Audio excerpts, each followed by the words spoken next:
Welcome back, everyone.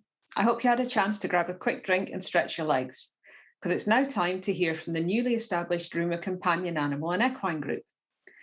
Due to the success of the Ruma Agriculture Alliance, the need for a companion animal group was identified, and I'm delighted to welcome the Chair, Gwyn Jones, Secretary General Steve Howard, and Daniela dos Santos, the Chair of the Targets and Measures Subgroup, to tell us more about this important new member of the Ruma family. Good morning. Welcome back from your coffee break. We're now going to have around half an hour on the Ruma Companion Animal and Equine Group. I'm Gwyn Jones. I'm a farmer. I chair the group, and you'll then hear from Steve Howard, who's the Secretary General, and Daniela dos Santos, who leads our Measures and Targets group. This group was inspired by the success of Ruma Farm Animals, and at the request of some Ruma board members who have more to do with companion animal sector than the farming sector. We set up the Ruma Companion Animal and Equine Group, and we're very grateful to the MD, the Chief Veterinary Officer, Christine Middlemiss, and others such as Christiane Glossop and Dame Sally Davis for all the support they gave us in this venture. I chaired Ruma for 6 years, and whilst I have little expertise in the technical side of companion animal and equine, I can bring some previous experience from Ruma Agriculture and the journey we undertook there. We've recruited a wide range of expert people from the animal sector. We've agreed the use of the Ruma logo, and we also employ the same communications team under a different contract, of course. That does make the task of ensuring we're all aligned when and where it matters so much easier. The Ruma brand is well established, well known, respected, and has very good reputation amongst many high regarded people and organizations. The newly formed group will draw on the experience Ruma has had in reducing antimicrobial use in farm animals. And whilst the companion animal and equine sector is very different, there are some similarities which will help us in our quest to protect important medicines for future animal and human use. This new collaboration will cover the responsible use of medicines in dogs, cats, rabbits, small mammals, exotic animals, kept as pets, and equine. The aim is for the UK to lead the way in these sectors through evidence-based and measurable activities that will promote and enhance stewardship.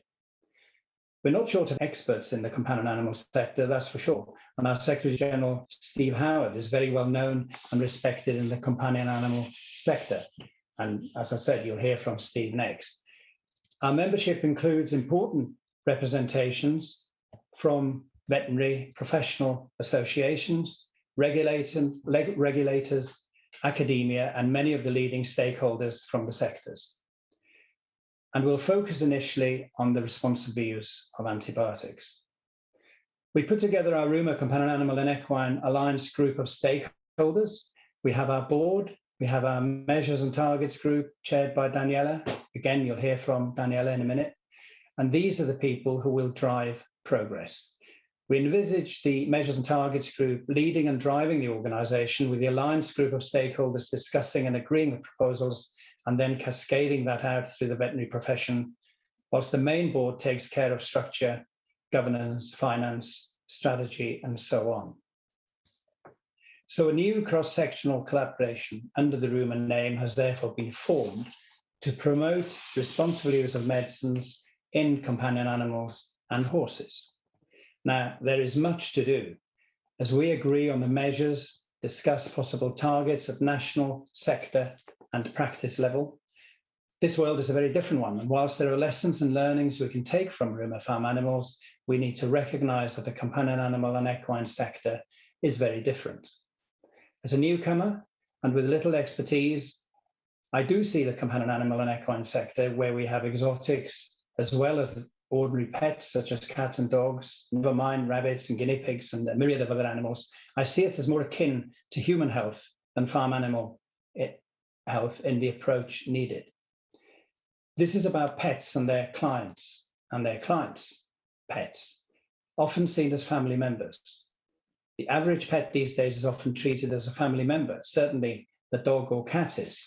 That means that the pressures on vets are immense. Responsibility and emotions involved are huge.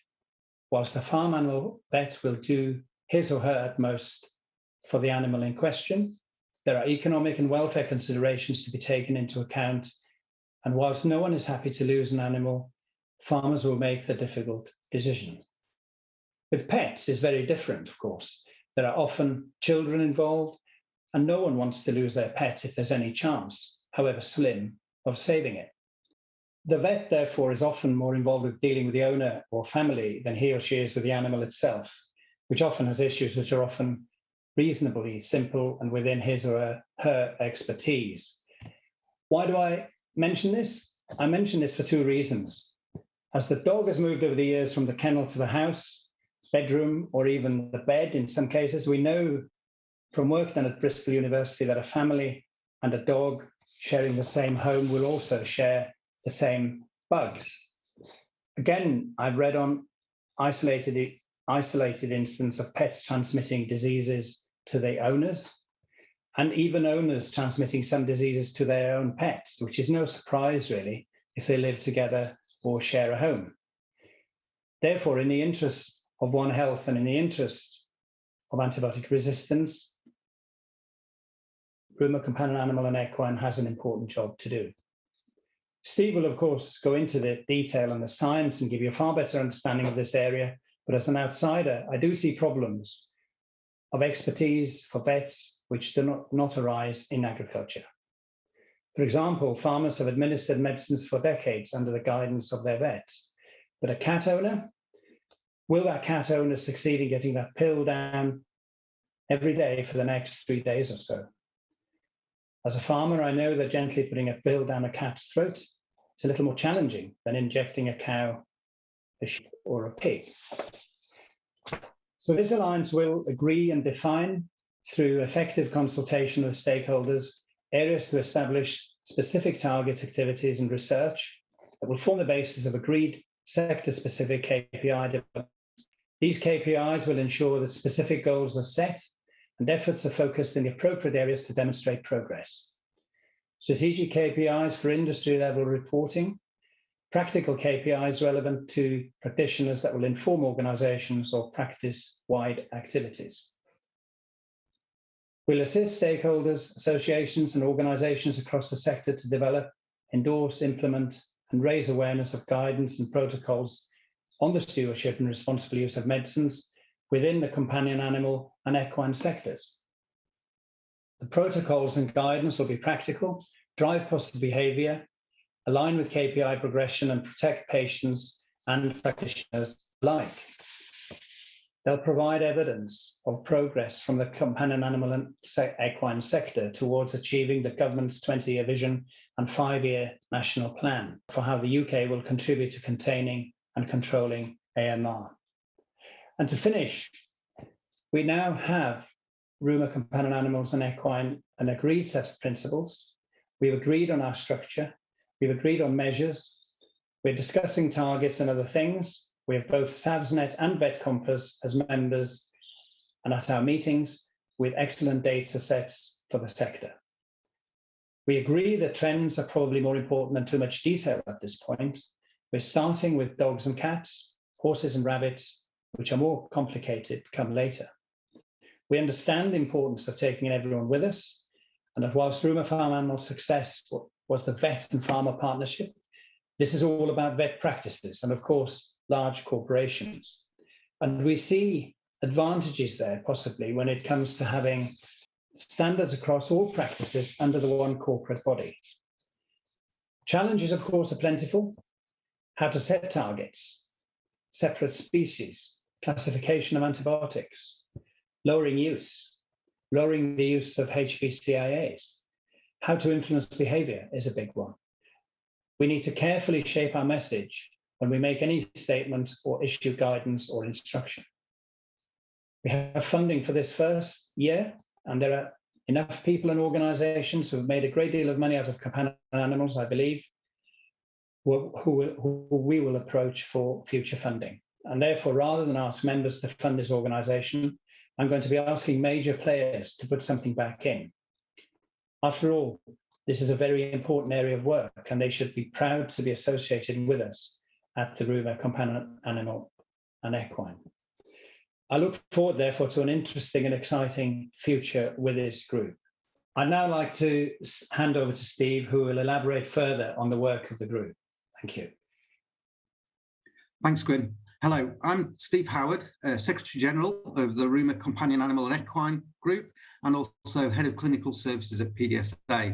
And I'm now going to talk for a short time on some of the specific considerations in the companion animal and equine sectors. The PAW report, the PDSA PAW report, tells us that 51% of UK adults owns a pet. And we know that those owners and their pets live together in very close proximity, day in, day out. So although antibiotic sales in the pet and equine sectors are very much less than in the agricultural sector, that very close proximity and the potential for the sharing of microorganisms and bacteria leads to the fact that even low use of antibiotics in that sector could result in resistance to key medicines, and that passing between owners and their pets, or owners and their horses, through the close interactions that they have. So the companion animal and equine sectors are a very important consideration when we're thinking about antimicrobial stewardship and antimicrobial resistance. So how do we have an impact in the companion animal and equine sectors? It's quite different to the agricultural sector potentially, where herd level decisions on antimicrobial usage can have quite a large impact on a large number of animals, just from very few key decision points on whether to use antimicrobials in the first place and which ones to use. Whereas in the companion animal and equine sector, each interaction with a client, an owner or a pet, there has to be a consideration at every single occasion. Which antibiotic do I use? How long do I give it for? What dose do I use? Is this the most appropriate antibiotic for this particular condition in this pet? And that has to happen in consulting rooms and in stable yards every single day for every single interaction that takes place. And that means that the concept of antimicrobial stewardship and antimicrobial resistance has to be at the forefront of the mind for every single decision that's made in every single consultation. So we're looking to promote a culture where that approach, that antimicrobial stewardship approach, is the default culture in the consulting room or stable yards or operating theatres, so that it becomes almost an instinct to think in that way. And to help us do this, we're working with some of the main players in the companion animal and equine sector, some of the major influencers, the Royal College, RCVS Knowledge, BVA, BSAVA, BEVA, and the VMD. We're working with some of the academic institutions that can give us some real insight into prescribing habits, such as SAVSnet and VetCompass, and also those that are able to deliver change. So the major employers group and the major charities are represented within that group as well. So we hope we've got the right members and structure to be able to agree a way forward and the various matters that I'm going to cover a little bit later, and also to see some change flowing through. And we know there are some specific challenges in the companion animal and equine practice. So with the vet, client and pet factors, just like in the medical world, the expectations of companion animal and equine clients quite often is that if my pet is ill, I expect to get some antibiotics or some tablets to take home. And the medical world have had to work quite hard in order to manage us as patients, our expectations when we go to the doctors. There's the affordability of best practice. So that discussion around, is this treatment affordable to me, again, has to take place in just about every consultation that takes place. So the vet may have made that decision about dosages and dose rates, but then have to change their approach based on the client's feedback on whether they can afford the recommended treatment course or not. So what are the responsible alternatives to the ideal with antimicrobials? And then, of course, once the owner gets their pet home or the vet leaves the stable yard, there are the challenges of client and pet compliance in giving those antimicrobials at the right dosages and for the right period of time. And then there are some market influences in the companion animal and equine sectors. So we know we've had some product availability issues over the years. That means that some of the non high priority critically important antibiotics have been unavailable for a period. There have been some of those HPCIAs withdrawn from the market in recent years. We have a long-acting cephalosporin injection in the companion animal sector that solves some of the challenges of client and pet compliance in taking the antimicrobials for the right period of time, but does contain a HPCIA. And there is also some price differentials where, unfortunately, the non-HPCIAs can be more expensive than the HPCIAs. So when that affordability discussion comes into play, the client is pushing towards the cheaper medicine potentially, and the dispensing of a HPCIA in preference. So what are we going to do? So we've got some insight, and there's various research projects and surveys that go on that give us some insight at practice and individual level of prescribing habits. We know that there are impacts of those prescribing behaviours, and we can start to tease out what some of those impacts are. We're going to look at protocols and audits. So evidence-based protocols, when they're used in practice, are very, very valuable. And I've given a nod to our own work at PDSA there. Back in 2010, we introduced a national protocol saying that antibiotics would not be provided when we were doing preventive or simple non-complex surgeries. And you can see from the red line there that the introduction of that protocol led to a rapid reduction in the amount of antibiotics that were given when we were doing our preventive and non-complex surgeries. And it's actually stayed at that level ever since. That graph ends at 2012, and we're still at that level. What we also did, either side of introducing that protocol, was a post-operative complications audit, just to ensure that by removing antibiotics at the time of doing surgery, we hadn't promoted more post-op complications in terms of wound infections. And the results that we got either side of introducing that protocol showed no difference in the numbers of post-op wound complications and infections between those two time periods. So we were able to introduce that protocol and do it in a safe manner and show that we had not impacted upon our patients' well-being by doing so. That protocol and ones that we've released subsequently really do promote a real team involvement in antimicrobial stewardship as well, with various members of the team empowered to challenge, if they should need to, where antimicrobials are perhaps not being considered in the right way. And we know that in practices there are different approaches to culture and sensitivity, and the usage of culture and sensitivity and the circumstances under which that is employed, and also the empirical use of antibiotics in the absence of those culture and sensitivity data. When I'm thinking about what are we going to do, then the first thing that I need to say is we aren't going to do it all as Ruma companion animal and equine. There are all of those organisations that I listed a little bit earlier that are doing some great work in antimicrobial stewardship area. And one of the real benefits of getting everybody together in one place is that we can as a group then coordinate and collaborate on antimicrobial stewardship activities, share information, share knowledge, and also share guidance.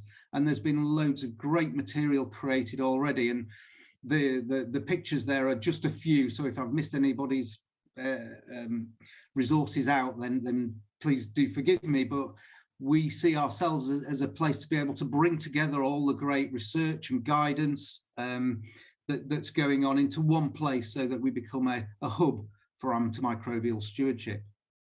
And one real benefit of having an organisation focused in this area is that we can work to agree some of the most appropriate measures for the sector, and establish the baselines that we feel we're able to get from data that's available, and then also move on to suggest some targets into the future.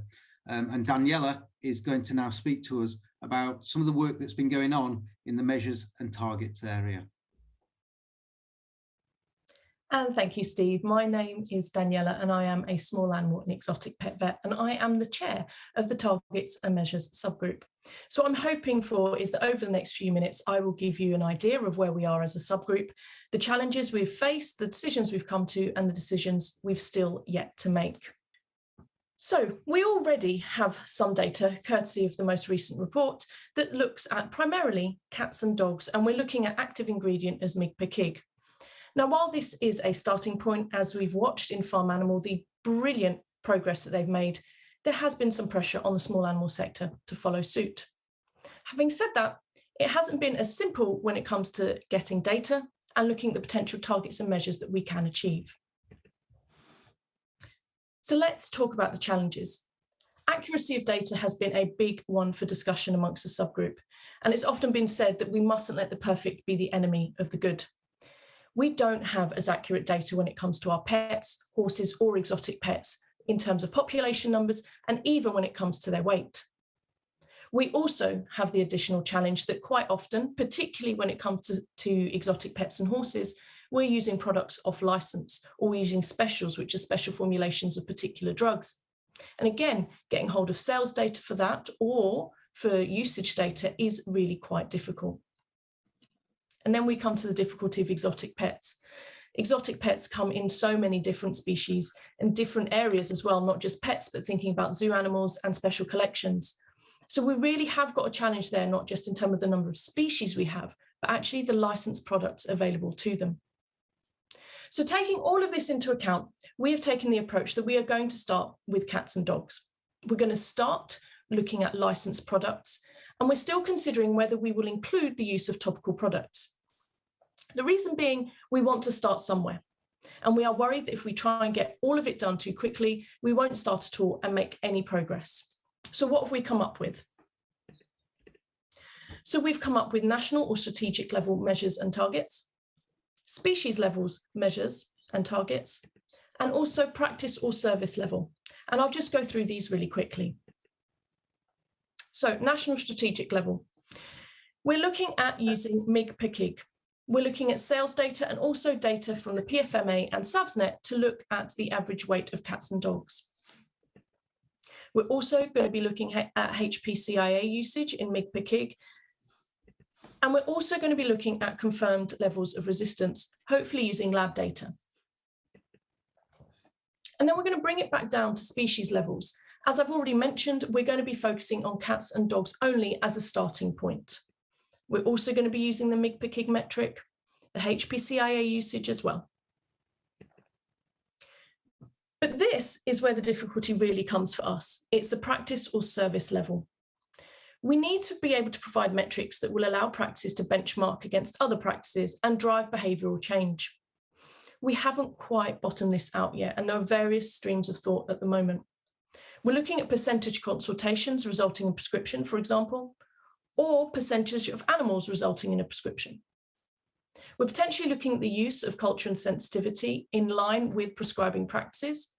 I have to say the challenge here that we've come up against is that there are different practice demographics. You are far more likely, for example, to get culture and sensitivity testing done in a referral practice than you are a charity practice, for example. There's also the option of looking at practice purchasing and also HPCIA sales. But there are other challenges we need to take into account. We need to risk assess for the potential for driving undesirable behaviours in order to achieve the targets. So we really do need to make sure that anything we are suggesting is not driving undesirable behaviours just to bring down those measures. And not all of these things will be Ruma activities. Some of them will be external stakeholders that may provide tools such as RCVS knowledge, BVA, BSAVA. The reason being, we need ideas in how we drive change in individual practices, how we can get practices to audit their behaviours and perhaps bring in other methods of trying to make sure they're using medicines responsibly.